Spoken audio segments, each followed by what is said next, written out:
Hi guys, and welcome back to Raw Light Podcast. My name is Danielle Baker. Thank you for being here today. Oh my God, I feel like it has been a massive whirlwind from last week and my podcast to this week. I've just decided to jump on here and do this while Oakley is sleeping, but I don't know how long she's going to sleep for. We are going through a bit of a growth pattern at the moment, and teething at the same time. She's nearly 1 in June, so lots of growth happening really fast around here.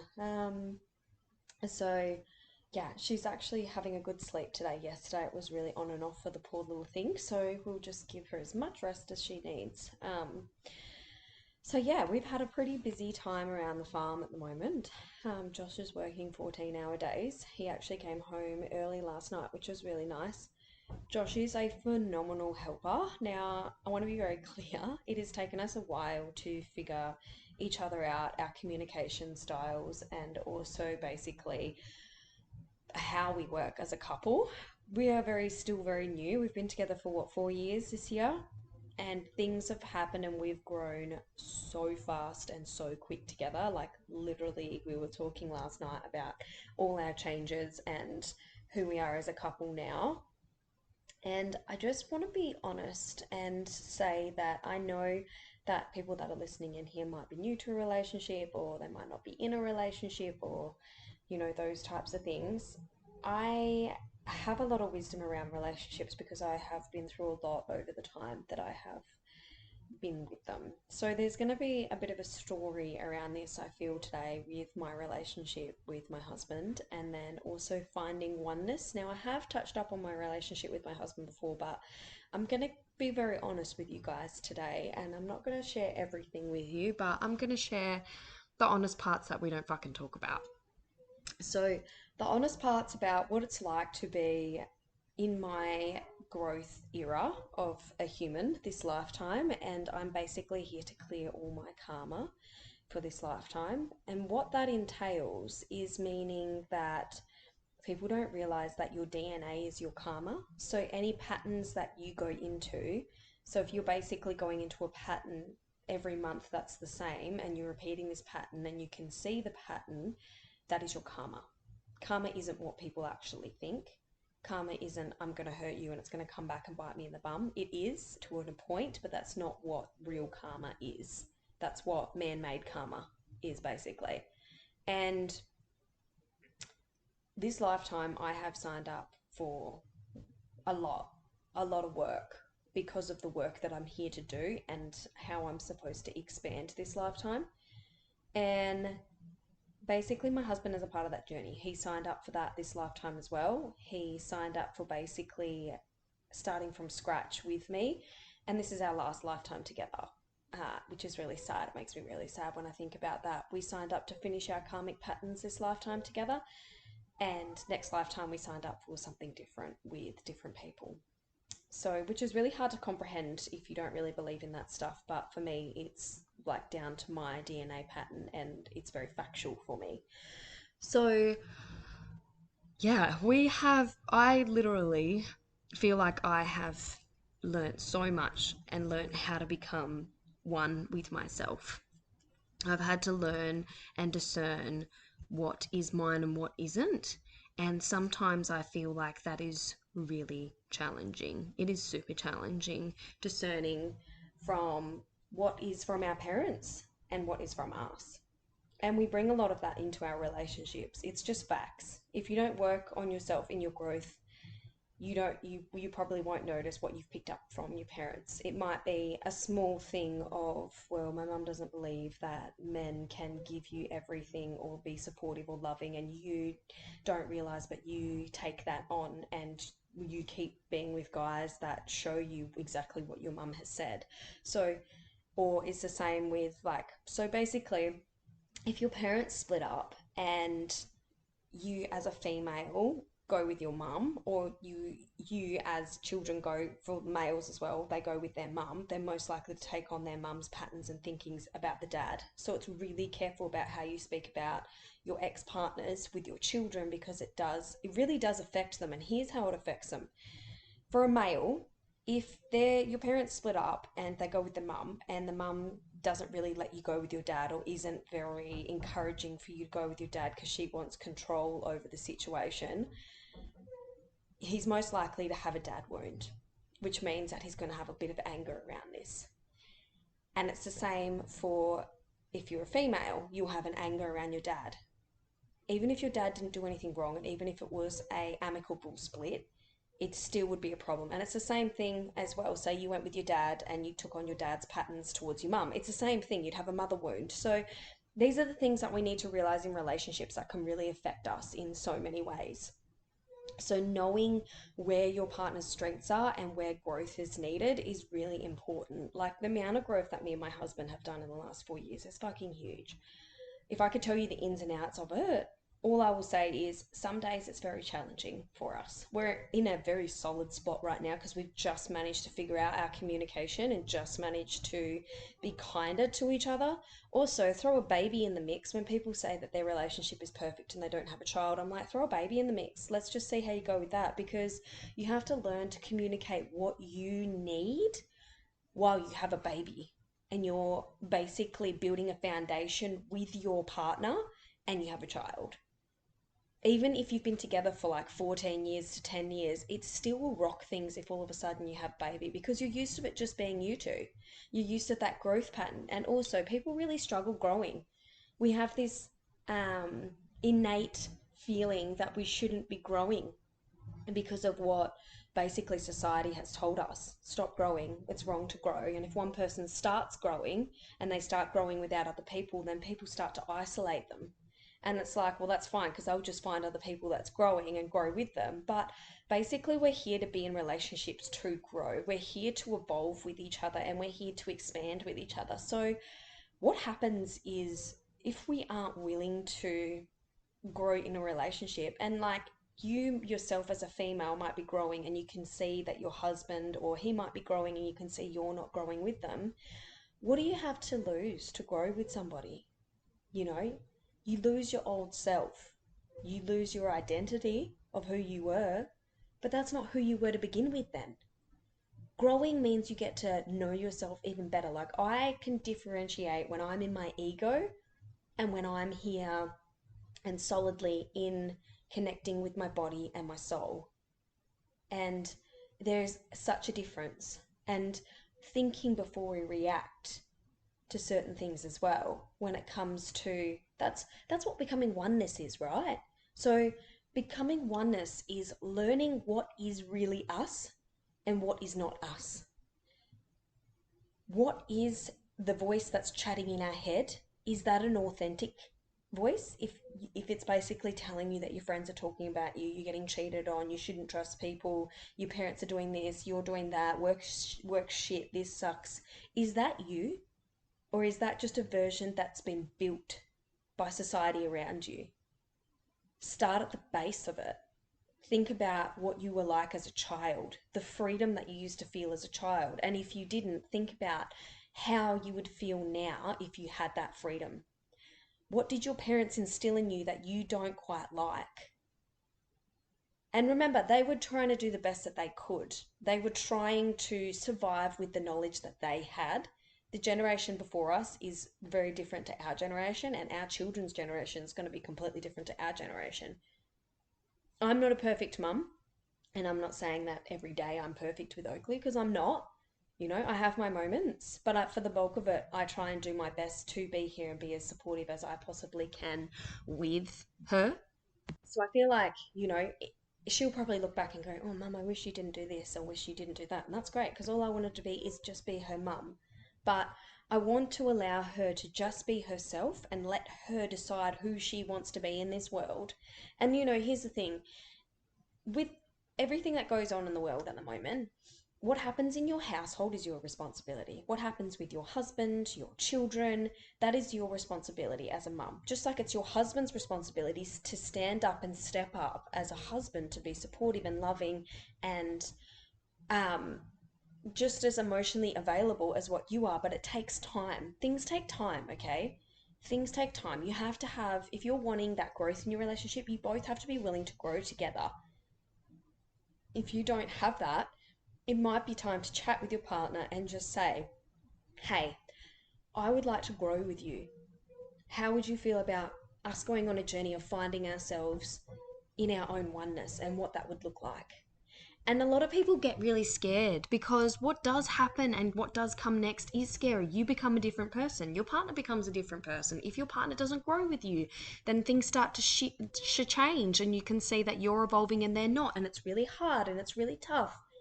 You know, my partner has had to catch up to me. He's had to catch up to my growth, and I grow really fucking quick, I can tell you now. It's always been my way. I grow like 10 step ahead of people because that's my journey this lifetime, to become a teacher.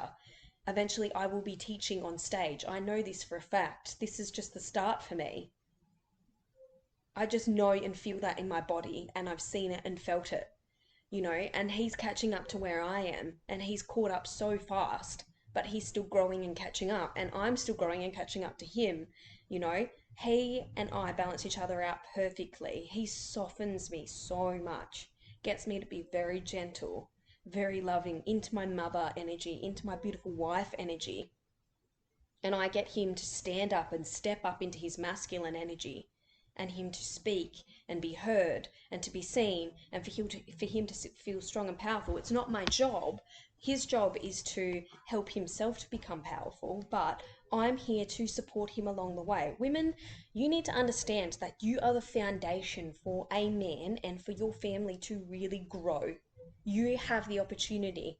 You are the flower in the field, and you can create lots of other flowers around you, or you can diminish it. But deal with the shit that's going on with inside you first. Deal with the crap that's going on inside you, and don't reflect it onto your partner. Your partner could be the most loving and supportive man that you have, but because you've got shit going on inside yourself, you could basically be blaming them every 24/7. I've had to look at some of my own personal shit recently, and like how I react to certain things as well. And I don't put up with shit. I'm definitely not a person to put up with shit. So I've never put up with anything that has been a reflection of what's going on in my husband. I don't allow that to come and be reflected onto me. I don't put up with it. But I could handle it better, is all I'm saying. Sometimes I could handle it better. And I've actually just started to in the last month. We've both been putting in some extra work that we have kind of been working on. And we had a little bit of advice on. Here's the other thing: if you guys don't know how to communicate in your relationship, get somebody to help you. There's no shame in getting somebody to help you basically mediate what's going on so that you guys can figure out each other's communication, because communication in a relationship is really fucking important. What should happen eventually is we should be standing in the kitchen, and I should be like, hey, that behavior that was just done, that's not okay. That really upset me. Please don't do that. And he should be able to go, yep, okay, no worries. I'll tune that in. Let's just roll. You've said what you need to say and you've moved on. There's no big arguments, there's no disagreements. But in the first 4 to 6 years of a relationship, it is the biggest building foundation that you can create. So making sure that you nip in the bum everything that needs to be nipped in the bum very gently. But also, I've read a book and it's called The Surrendered Wife. And it's basically like, you don't nag your husband. If he's putting you or the kids or someone in danger, then say something, but try not to nag them, because I've seen it in my husband when I've got those days where I'm just literally high on edge. He goes to me, I just feel like you're putting so much pressure on me right now. And I'm like, what do you mean? I'm not even doing this, I'm not even doing that. But it's the small little things like, can you not do that with Oakley? Can you not do that? And then I've taken a step back in the last month and gone, okay, I'm the problem here. Let's redefine this and let's have a look at this. Like I said, I'm not perfect. I'm working on this myself. But I'm definitely at home and comfortable with myself. I know myself so deeply. Like, I have been to the darkest parts of myself, and I still am journeying to the darkest part of myself, that I know personally what is healthy for us and what's not. What I am being triggered by and what's showing up in my life that isn't real and isn't authentic and is not me, and then what is. What I feel at my core is the problem, and what my like, I can sit here and feel and see who I am and what I believe in and what I stand for, and how I speak and how I talk is really important, and the words that I use and the vocabulary that I use is important to me this life, and I've taken the time to really adjust that. But doesn't mean that I haven't sat in the shit. It doesn't mean that my husband and I haven't had arguments to the point where I've slammed a door, he's slammed a door. And guess what? That's not healthy. We both know that, but we've both had times where we've been struggling with certain things and certain things have been coming up and we can't cope with them. But we're each other's mirrors so much and we live in the fucking desert that what else are we going to do? We've been growing so fast in the last 4 years for a specific reason, which I'm not going to share with you until another month, because we're going to be I'll be sharing some big news in about a month. But we basically have needed to build this foundation on our own. That's why we've been living here. Because I've had a few people go, well, why are you living out there? Like, what, why? And it's not anyone else's business, but it's because of growth. We needed to grow together. We needed to come together because when we first met, we would not have survived if we lived in the city, to be honest, together. We both know that and we both acknowledge that we wouldn't have survived. Because there would have been too many influences around us that wouldn't have been able to let us build a foundation as husband and wife, and that is far most important. Me and him are a team, and we say that all the time to each other. We are a team. Remember that. So whenever one of us is getting snappy or annoyed at each other, we go, we are a team. Remember that. Let's reset. Let's just take a break. Let's just come back. Like you don't have to be picking at each other's negative parts all the time. It's not healthy for a relationship. And we were actually doing this to each other. I'm going to be very honest. And we've had to switch this up. We had my mentor mediate us just so we could just figure out where we needed to work on ourselves and where we need to grow a little. And guess what? Being open and honest about this is fucking great because I've had so many friends message me and say, "Hey, I'm really sick of seeing these perfect relationships on Instagram." And I love my relationship. My husband is the best person I know. We have the best fun together. We laugh so much and we talk a lot of crap as well. But we also take our job as husband and wife very, very seriously to each other. We are committed this life to each other. Like I am bound to him this life. And I literally want to bow to my knees at him in this lifetime. And here's the thing, women actually want to be owned. And if you think that that's triggering you, just wait and hear what I'm about to say. We want to be owned, but we don't want to be dominated and dismissed. We don't want to be burnt down to a crisp, but we want to be owned. We want our man to be like, this is my wife. I stand for her. I love her. I'll fight for her. That is literally what women want and need. We genuinely need this in our life. Someone to go to battle for us. Somebody to stand for us. We want to be owned. That's truth. Think about what's going on in the society at the moment with all this sex stuff. Women love being like dominated and stuff, and there's nothing wrong with being dominated, by the way. It's actually quite fun if you're doing it in a very healthy and safe way. Listen to what I'm saying, healthy and safe way. You're not putting yourself in danger and you've got open communications about certain things. Women love it because it's like we have so much control in our life, whether it's a business or at home or with the kids. Women sometimes just need that release themselves, and having their husband come in and go, I got you, baby. Let's just roll with this, or, dominate that. Trust me, women want that. I mean, I can't speak for everybody, but I'm telling you, most people that I've spoken to and most women that I work with, they want someone to step up, you know? But also, you need to realize if you want that, you need to surrender within yourself and do a bit of work on yourself. When you become more one within yourself and you sit with yourself and you can honestly go, yep, this is what I need. You can communicate. Here's the other thing, communication is huge. I've noticed me and my husband talk about this all the time. He says to me, I know that you need me to do this, but if you don't communicate it to me, how do I know that that's what you want? Because sometimes I'm like, well, you should know this. Use your brain.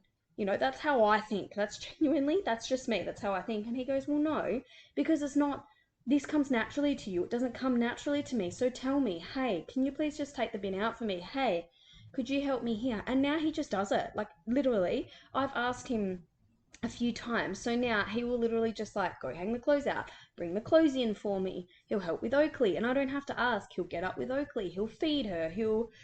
But it's basically like if I went to his job site and I was sitting there on his job site and I was just decided to fucking pick up a hammer and start hammering something without him telling me what to do, and then I do it wrong, and then he goes, well, honey, no, because now this and this and this has happened. You shouldn't have done that, and got upset with me. Don't you think that we should do the same for them in our household? That we should be able to express to our husbands and our partners what we really need. And it takes time, guys. It's not going to fucking take overnight. And you will get frustrated every now and again, but guiding them and saying to them, it means so much to me when you do this because it allows me to do this. I appreciate you and everything that you've done for me. When you listen to me, this is what happens with this. Because guys naturally want to be directed. Okay, they innately want to please women, but they can't do that if we're constantly yapping at them and bossing them down. Asking them in a kind and nice way is where we need to switch up as women.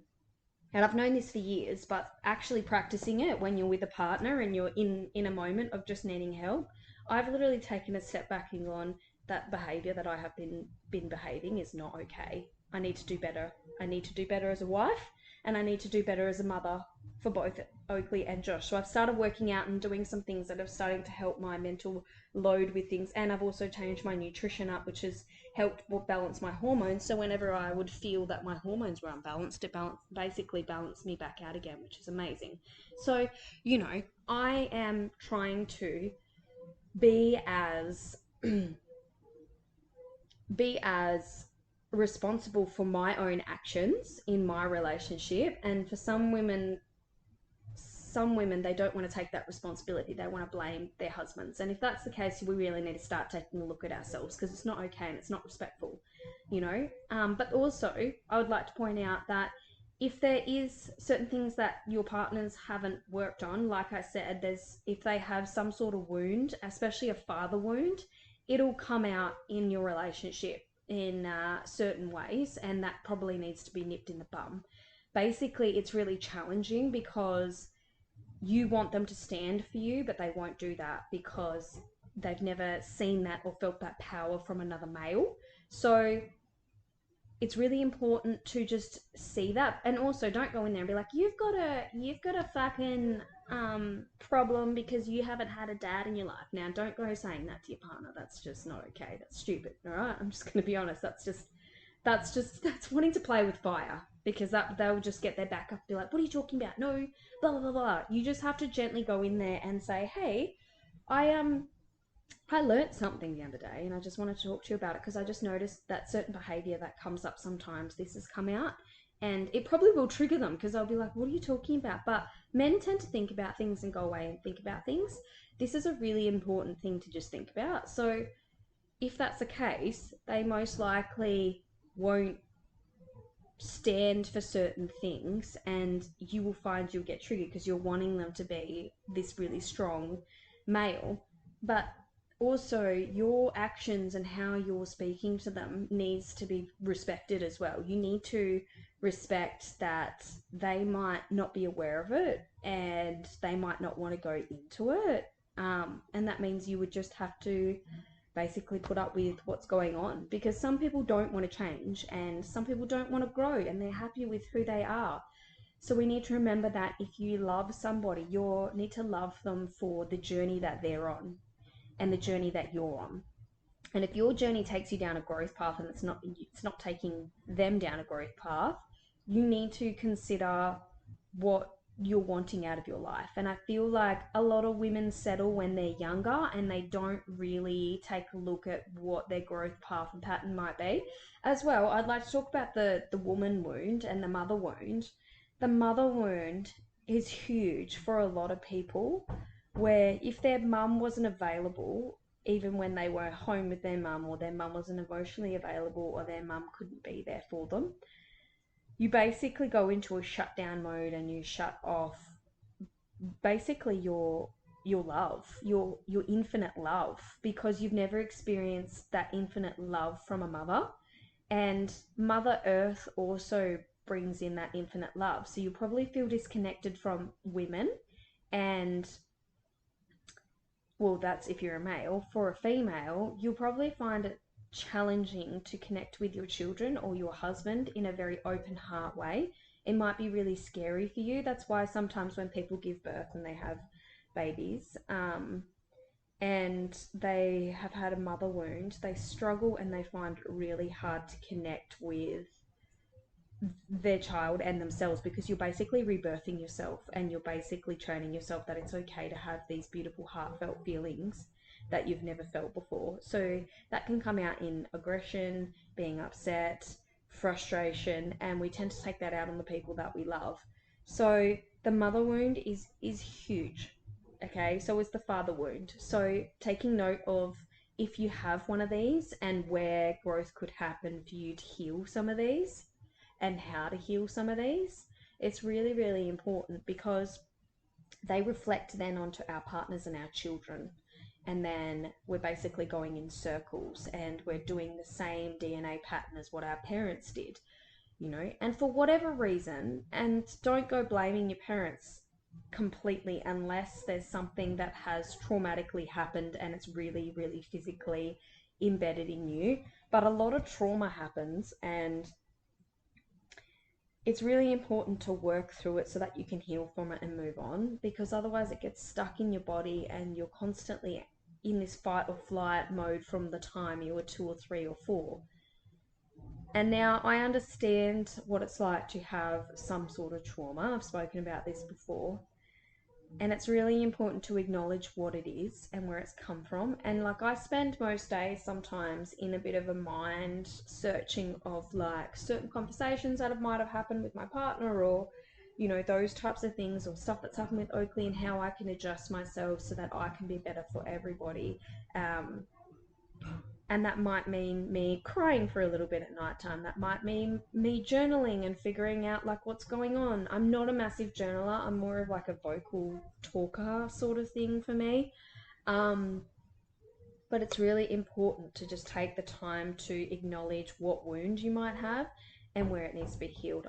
That is literally where I would start in becoming one and discerning what is yours and what is not, like I said, because when we discern and know what is ours and what's not, we can get really, really aware of where we feel we need to grow. And it's also scary. It's not, you know, it's not easy. You go down the growth pattern and the conscious way of living, which to me, the conscious way of living is literally knowing that when you make a mistake, you need to say, I've made a mistake, and you need to swap that behavior and change. That's what's being conscious. That's what's being conscious. That's what I think is being spiritual, and what's being conscious is being using the way of, say, Buddha or those types of things, and using that in becoming one with yourself, knowing that when you find yourself and you feel at home with yourself, you don't want anything to disrupt that. So you will get rid of anything around it that does disrupt it, because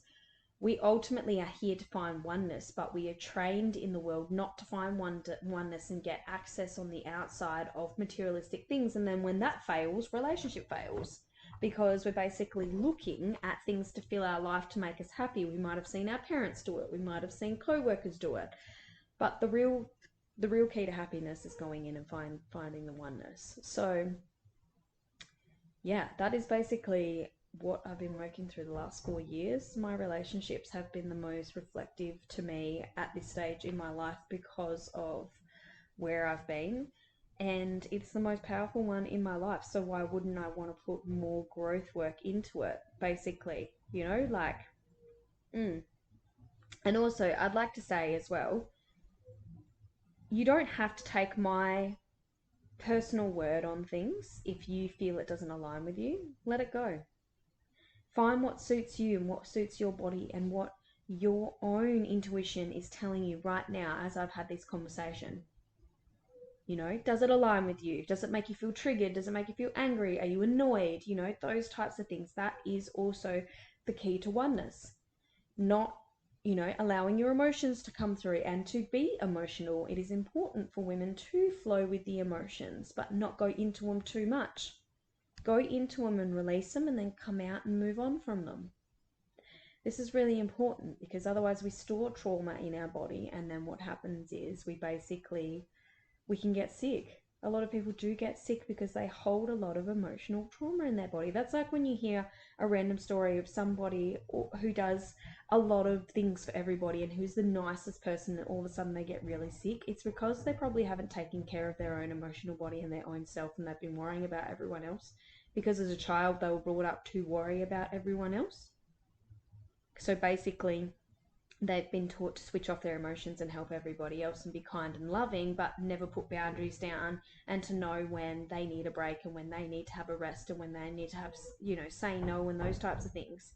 So And then we grow up and we become an adult, and then things start to affect us, and we start to see that our partner is dominating us, and we've allowed that for so many years, and then we stand up to them, and then all of a sudden they don't like that because we've never showed that behavior before. So everything just needs to be taken as you thinking about where you're at in your life, how you can evolve yourself right now in your relationships, and what wounds might need to be worked on for you to step forward in that. So I'm going to leave you with that and leave you with those conversations that we've had. I rambled a little bit and I went on a little bit, but sometimes I have to go on that rambling journey to get down what we're really going to. So yeah, let me know, guys, what you think about these podcasts as well. I really do. I know a lot of you are listening to these because I can see it in the chart and stuff like that. So please do contact me and let me know how you guys like this and if there's something else you would like to hear about, because I have infinite things that I can talk about, but some things come to the forefront for me to talk about more than other things in what we're going through right now. But the last thing I'll say before going is, as a woman, we need to take responsibility for our lives and who we are.